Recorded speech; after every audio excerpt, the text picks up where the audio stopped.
মাঝে মাঝে বলতো যে আমি মরে গেলে আমার জন্য কি মানুষ কাঁদবে?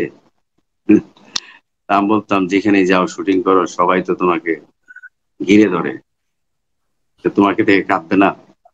কি সব আজে বাজে কথা বলো, রেখে দিত চলো। খুব স্পিডে গাড়ি চালাইতো আর কি। মনে হতো এমন স্পিডে গাড়ি চালানো আমি কাউকে দেখি নাই। 18টা সমিতি সালমানকে বয়কট করলো, নিষিদ্ধ করলো যে সে ছবি করতে পারবে না। এর ভেতরে শুটিং এর সময় সামওয়ান, কেউ একজন তাকে ছুরি মারতে গেল। এটা নিয়ে প্রেস কনফারেন্স করা হলো, জাতীয় প্রেস ক্লাব প্রেস কনফারেন্স করলো, দেশে বিদেশে সব জায়গায় নিউজ হলো আর কি। সালমানের ছুরি মারার ঘটনাটা কি? ছুরি মারার ঘটনাটা আসলে এটা মানে কি হয়েছিল আমি আসলে এই মুহূর্তে আমি ভুলে গেছি। মানে কোন একটা ঘটনা হয়তো হয়েছিল, ঘটেছিল। একটা ছেলে, ওর নাম মেবি সাদ্দাম, ছেলেটার নাম। পরে প্রডিউসারে ছিল, ও তখন এফডিসিতে ঢুকতে পারতো না, সালমান ঢুকতে দিত না। একদিন আমাকে ধরলো, ধরে বললো যে ভাই আপনি একটু বলে দেন না, আমি তো একটু কাজকর্ম করে খাবো। ওই সময় তখন প্রোডাকশনে কাজ করতো, নায়িকা পপির সাথেও ছিল এক সময় ওই ছেলেটা সাদ্দাম। পরে প্রডিউসার হয়েছিল, সিনেমা বানাইছিল, মনে হয় একটা রিলিজ পেয়েছে আর কি। ও কেন, কোন একটা ঘটনা কি কারণে, হইতে পারে যে কোনো ক্রোধ থেকে, রাগ থেকে, ঠিক আমার এই মুহূর্তে আর কি ঠিক টোটাল বিষয়টা মনে নেই, তবে আমার মনে আছে ছেলেটার নাম সাদ্দাম। পরে আর কি সালমানকে বললাম যে ছেলেটা কাজ টাজ করতে চায়, ও তো আসলে কেমন হয়ে গেল বুঝলাম না, ও ভুল স্বীকার করতেছে। হইতে পারে না আপনার সাথে আমার একটা ঝগড়া হলো, হঠাৎ করে কোনো একটা অভিমানে আমি ছুরি মারতে গেলাম আপনাকে, হতে পারে কোনো কারণ। তারপরে আর কি সালমানে বললাম, রে ও ঢুকতে চায়, তুমি যদি বলো তাহলে ও ঢুকতে পারে আর কি। ঠিক আছে, নিয়ে আসো। পরে আমি বেশি গেটে ছিল, নিয়ে আসলাম। তোর পেটের ভেতরে হাত দিয়ে খুলে যাও, কাজ করো। এই হলো ঘটনা। ঘটনা আসলে সব বিষয় তো আসলে মনে থাকে না। এর ভিতরে আমার 2013 সালে অ্যাক্সিডেন্ট হয়েছে, আমার মেরুদণ্ড ভেঙেছে, 4 মাস বেডে ছিলাম, অনেক স্মৃতিশক্তিও নষ্ট হয়ে গেছে, অনেক সবকিছু তো আর বলাও যাবে না। ঠিক আছে, এটা হলো বিষয় আর কি। তা আজকে ও মাঝে মাঝে দেখা যেত যে এই ফ্রাস্ট্রেট হয়ে গেল, আরো ফ্রাস্ট্রেট হয়ে গেল। 18টা সমিতি কাজ করবে কিভাবে, নিষিদ্ধ করছে, নানা রকম আর কি সমস্যা টমস্যা তৈরি হলো। দেখা গেল যে মাতাল বেহেদ দ্রুত গতিতে গাড়ি চালাইতো। দেখা গেল যে এয়ারপোর্টের ওই সময় তখন প্রথম মনে হয় কি বলে এটা, ডিভাইডার, ওই যে কি বলে, আইল্যান্ড না, মাস্টার মাঝখানে আইল্যান্ড বলে, চাক্কা দুই হ্যাঁ। দিকে সরাই দিত, উপরে দিত, 2 চাক্কা উপরে দিয়ে দিত, আর 2 চাক্কা নিচে দিত, গাড়ি চলতে তো ঠাসটাস বাড়ি যেত, মনে হয় ভেঙে ছিল, তছনছ হয়ে যাবে গাড়ি। আমি বলতাম যে এত জোরে গাড়ি চালাও কেন, ভেঙে যাবে তো, মারা যাবে তো।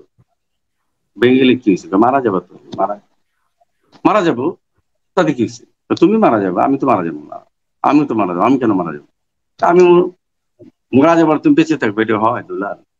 আবার নামতো এখান থেকে, নেমে তারপরে একটা গান শুনতো সে, গাড়িতে ছেড়ে দিত, দ্রুত দুরন্ত গতিতে গাড়ি চালে, তার একটা গান শুনতো, গীতিময় সেই দিন চিরদিন বুঝি আর হলো না, মরণে রাঙা পাখি উড়ে সে যাবে নাকি, যে কথা বলা হলো না।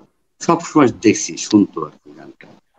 আসলে ও হয়তো জানতো ও একদিন ওকে উড়ে যাবে, তার পাখি, দেহ পাখিটা একদিন খাঁচা ভেঙে উড়ে যাবে আর কি, ও ভাবতো আর কি মনে হয়। তারপরে আবার মাঝে মাঝে বলতো যে আমি মরে গেলে আমার জন্য কি মানুষ কাঁদবে? তা আমি বলতাম, যেখানে যাও শুটিং করো সবাই তো তোমাকে ঘিরে ধরে, তো তোমাকে দেখে কাঁদবে না? কি সব আজে বাজে কথা বলো, রেখে দিত চলো। খুব স্পিডে গাড়ি চালাইতো আর কি। মনে হতো এমন স্পিডে গাড়ি চালানো আমি কাউকে দেখি নাই, আমার জীবনে আমি কাউকে দেখি নাই। দেখা গেলো 10 মিনিটের ভিতরে আমরা ঈদে চলে গেছি, ইস্কাটন থেকে সংশোধনের সামনে গেছি। সংশোধনের সামনে দ্রুত গাড়িতে যে সেরে গাড়িটা ঘুরতো, দেখা গেল ব্রেক করতো, এই স্পিডের ভিতরে গাড়িটা ঘুরতে থাকতো, আগুন ধরে যেত রাস্তায়। এরপরে আবার উল্টে দিকে এয়ারপোর্ট, আবার ব্যাক করতো। কিন্তু পাগলামিটা করতো আর কি। সে আসলে খুব ভালো ড্রাইভার ছিল, খুবই পারফেক্ট ড্রাইভার ছিল আর কি। ওর মতো এক্সপার্ট ড্রাইভার আমার মনে হয় যে আর কেউ আছে কিনা আমাদের মিডিয়াতে, আমার জানা নাই আর কি। সালমান কষ্ট লাগে এই কারণে, সালমান নেই, সালমান মরার পরে অনেক ভক্ত ছিল তো, ও বুঝতে পারে না আর কি। এক এক করে একের পর এক মেয়ে, তার ভক্ত মেয়ের আত্মহত্যা করলো। ইমোশন কি? একজন সালমান মারা গেছে, নিজের জীবনটা দিয়ে দিছে, এটা আসলে খুব দুঃখজনক ব্যাপার।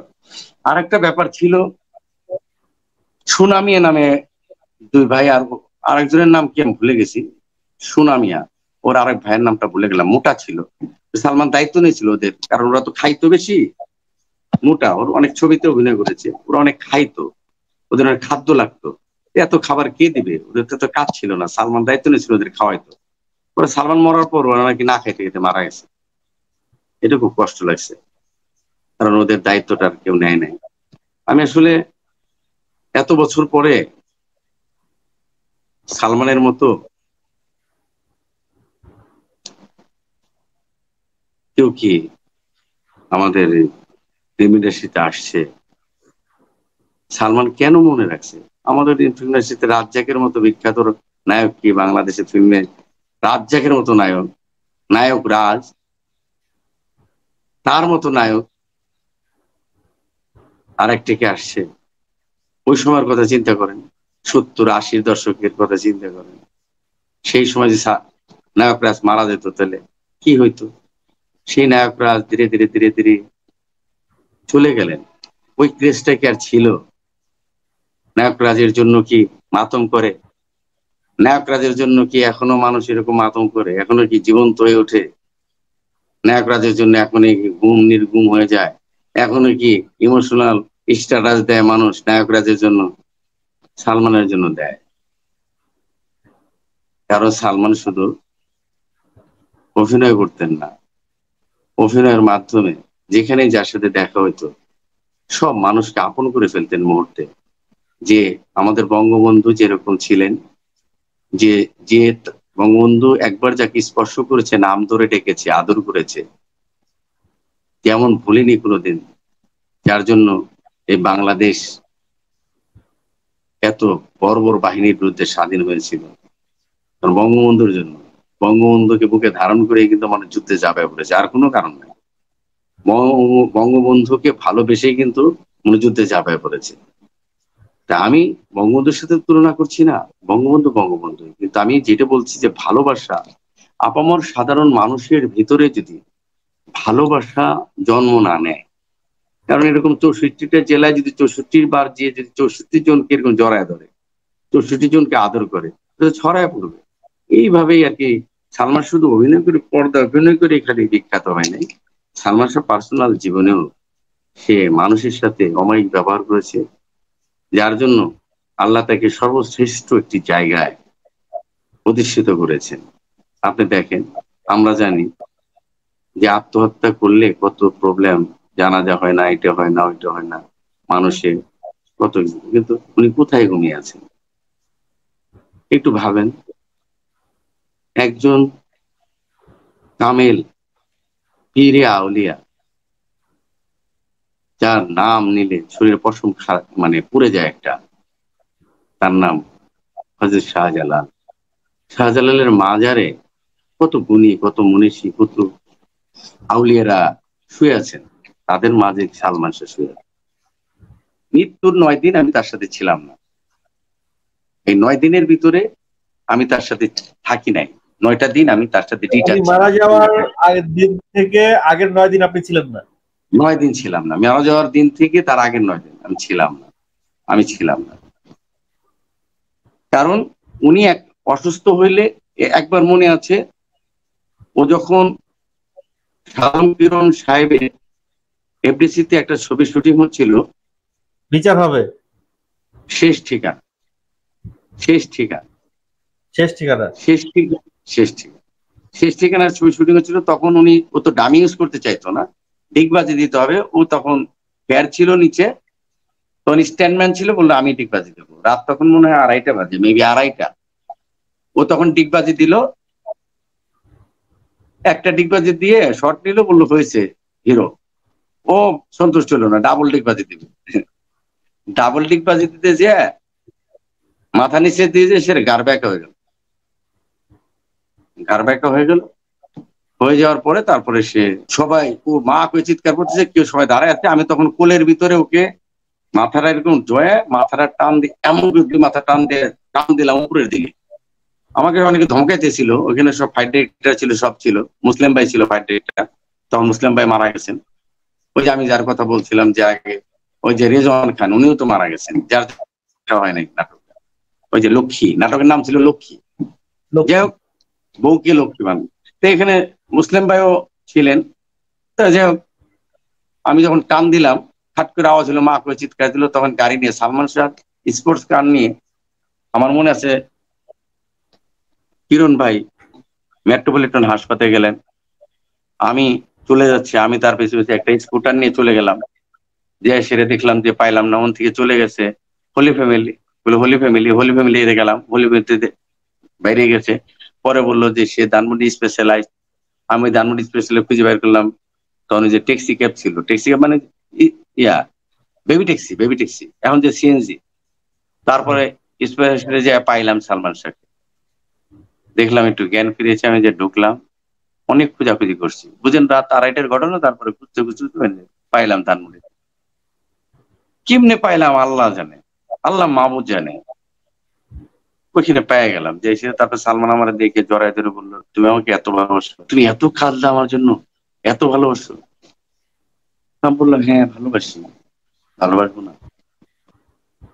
আমি বিশ্বাস করি জানো, তুমি আমাকে এত ভালোবাসো।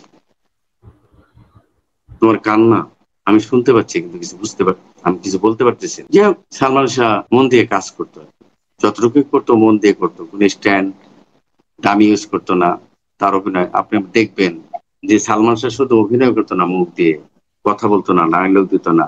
ওর চুল লড়তেছে, ওর হাত লড়তেছে, ওর চোখ লড়তেছে, ওর নাক নড়তেছে, ওর টুপিটা হঠাৎ করে খুলে আবার পড়তেছে, অথবা সামনে যদি কোনো পাতা থাকে, ধানের পাতা, ধানের পাতা ওর ছিটতেছে। মানে ওর সমস্ত অবয়ব, অঙ্গ প্রত্যঙ্গ অভিনয় করতো।